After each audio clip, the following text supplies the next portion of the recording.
मैं रवीश कुमार। कांग्रेस नागपुर में है और बीजेपी अयोध्या पहुंचने की तैयारी में है। नागपुर से निकलकर आरएसएस और उससे जुड़ी बीजेपी मंदिर निर्माण की अपनी राजनीति को कोर्ट के आदेश के सहारे अंजाम पर पहुंचा रही है, तो नागपुर के पास वर्धा में बने गांधी आश्रम का रास्ता भूल चुकी कांग्रेस बैक टू बेसिक हो रही है। नागपुर में पहुंचकर मल्लिकार्जुन खड़गे और राहुल गांधी का आरएसएस को चुनौती देना यह सामान्य घटना नहीं। इसे आप केवल इसलिए खारिज नहीं कर सकते कि कांग्रेस चुनाव नहीं जीत सकती। इतनी हार के बाद एक राजनीतिक दल आरएसएस से लड़ने का ऐलान कर रहा है। इस तरह की राजनीति आपने पिछले 10 वर्षों में कब सुनी है और देखी है? यह सवाल जरूर पूछा जाना चाहिए कि क्या कांग्रेस आरएसएस से सीधी लड़ाई में उतरने जा रही है? राहुल गांधी पिछले 1 साल से आरएसएस का नाम लेकर साफ साफ बोलने लगे हैं। उनकी अपनी ही पार्टी ने कभी ऐसा नहीं किया। भारत की राजनीति में नागपुर का एक नाम आरएसएस के मुख्यालय के शहर के रूप में लिया जाता है। इस शहर में मुख्यालय होने के कारण नागपुर में आरएसएस का गढ़ माना जाता है। नागपुर की एक पहचान अंबेडकर से भी है और दीक्षा भूमि से भी है। नागपुर एक क्रांतिकारों की भूमि है। इसी भूमि पर बाबा साहब अंबेडकर ने लाखों लोगों को अपने विचारधारा में लाया और उनको सभी को एक सामाजिक न्याय दिलाया। महात्मा गांधी जी भी वर्धा और यहां पर कम से कम 2600 दिन यहां पर उन्होंने गुजारा है। करीब 7 साल उन्होंने मेहनत की। देश को आजादी दिलाने के लिए उनका काम यहाँ बहुत बड़ा है। देश के कोने कोने से लोग यहाँ आकर उनका सलाह लेते थे और देश को आजादी दिलाने के लिए क्या करना, इस विचारधारा का यहाँ पर बात होती थी। लेकिन भाइयों, यहाँ 2 है। एक प्रोग्रेसिव यानी प्रगति पर विचारधारा डॉक्टर अंबेडकर की है और दूसरे तरफ हमारे पीछे आरएसएस का बंगला है, क्योंकि आरएसएस भी जो पैदा हुई यहीं से हुई और आज यही आरएसएस देश को बर्बाद कर रही है। मोदी आरएसएस का झंडा लेके आगे जा रहे हैं और उसके पीछे आरएसएस है। इसीलिए आप सोचना चाहिए, आपकी बड़ी जवाबदारी है। जब तक आप नहीं उठेंगे तब तक ये जो समानता का एक झंडा है ये आप नहीं फहरा सकते हैं। आरएसएस और बीजेपी अयोध्या में राम मंदिर के उद्घाटन की तैयारी को देशव्यापी बनाने में जुटे हैं। इसके शोर में, चमक में कुछ और दिख जाए, किसी भी दल के लिए यह बहुत बड़ी चुनौती होने जा रही है। राहुल गांधी ने आरएसएस पर निशाना साधते हुए कहा कि यह लड़ाई विचारधारा की है और कांग्रेस अंबेडकर की कर्मभूमि में आई है। ये आपकी संस्थाएं हैं, चाहे सुप्रीम कोर्ट हो, इलेक्शन कमीशन हो,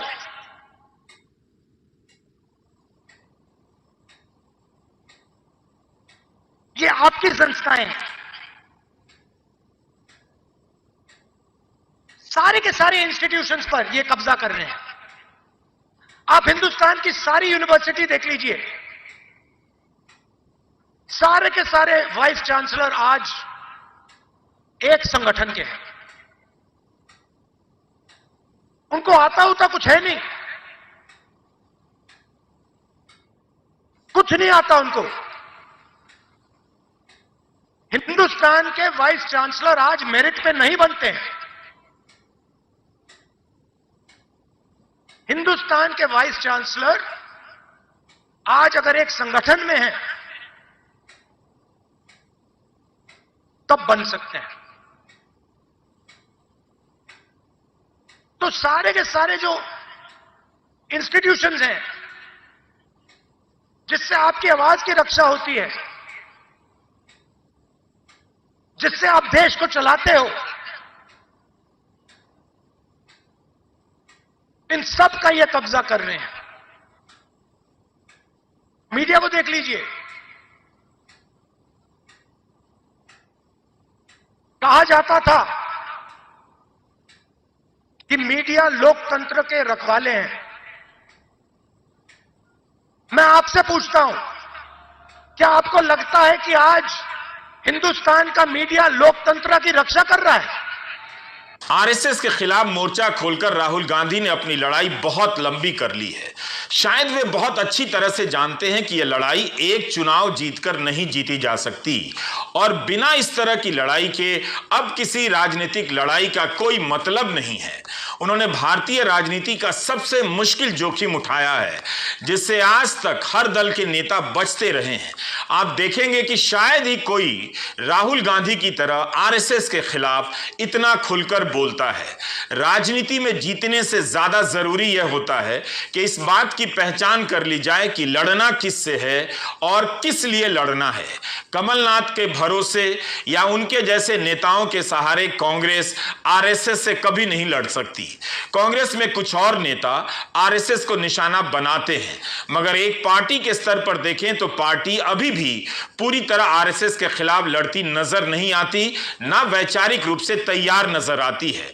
आरएसएस के खिलाफ लड़ने का मतलब है उसकी तरह हर क्षेत्र में उसी व्यापकता, अध्ययन और धीरज के साथ उतर जाना जहां आरएसएस आज पहुंच चुकी है।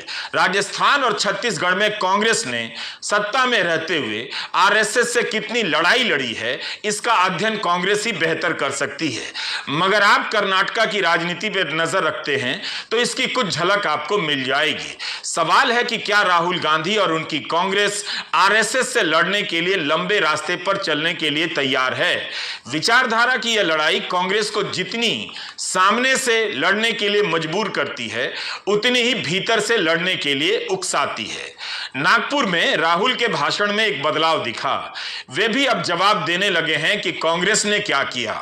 2014 में सत्ता में आते ही बीजेपी और गोदी मीडिया व्हाट्सएप यूनिवर्सिटी ने फैला दिया कि कांग्रेस ने 70 सालों में कुछ नहीं किया। इस आरोप का जवाब मल्लिकार्जुन खड़गे ने इस बार के चुनाव में खूब दिया, मगर जनता ने उन्हें वोट नहीं दिया। लोग कहते हैं कांग्रेस पार्टी ने क्या किया?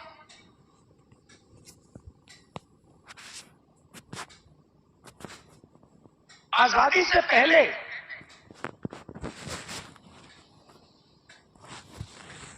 अगर आप इस देश में आते 500-600 राजा थे, अंग्रेज थे, राजाओं का गन सलूट होता था,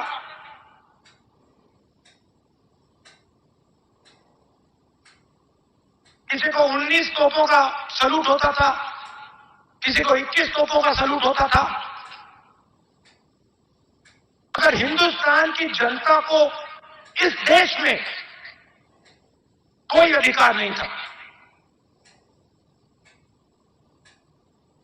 कोई अधिकार नहीं था,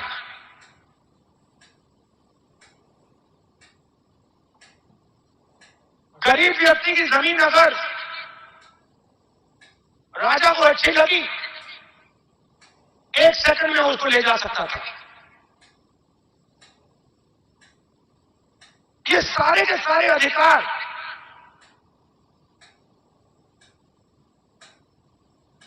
जिनकी रक्षा कॉन्स्टिट्यूशन करता है,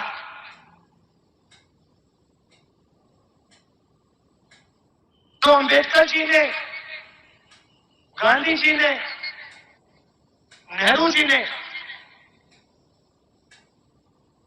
खून पसीना लेकर बनाया, ये कांग्रेस पार्टी ने दिया है। और आरएसएस के लोग, बीजेपी के लोग इसके खिलाफ थे। आज झंडे के सामने खड़े हो जाते हैं, सलूट मारते हैं। सालों के लिए इन्होंने तिरंगे को सलूट नहीं मारा था। 2014 में भी कांग्रेस को भारी हार का सामना करना पड़ा। उसके बाद के कई चुनावों में कांग्रेस को हार मिली। आप याद कीजिए, हर हार के बाद कांग्रेस सुस्त पड़ जाती थी, उसका मनोबल टूट जाता था। इस बार क्या कुछ अलग दिख रहा है? 3 राज्यों में भारी हार का सामना करने वाली कांग्रेस सुस्त नजर नहीं आ रही। उसकी राजनीतिक गतिविधियां पहले से तेज हुई हैं। वो दिल्ली से निकलकर नागपुर पहुंच गई है। अगर आप इसे समझना चाहते हैं तो मल्लिकार्जुन खड़गे के भाषणों में देख सकते हैं। यह कांग्रेस अध्यक्ष मल्लिकार्जुन खड़गे का ट्विटर हैंडल है। 3 दिसंबर को चुनावी नतीजे आए और कांग्रेस बुरी तरह हारी, लेकिन पिछले कुछ दिनों की गतिविधियां बता रही हैं कि कांग्रेस फिर से जुट गई है। कांग्रेस अध्यक्ष लगातार ट्वीट कर रहे हैं। 26 से 27 दिसंबर के बीच मल्लिकार्जुन खड़गे ने हिमाचल प्रदेश, आंध्र प्रदेश, पंजाब, जम्मू कश्मीर और बिहार की कांग्रेस इकाइयों के साथ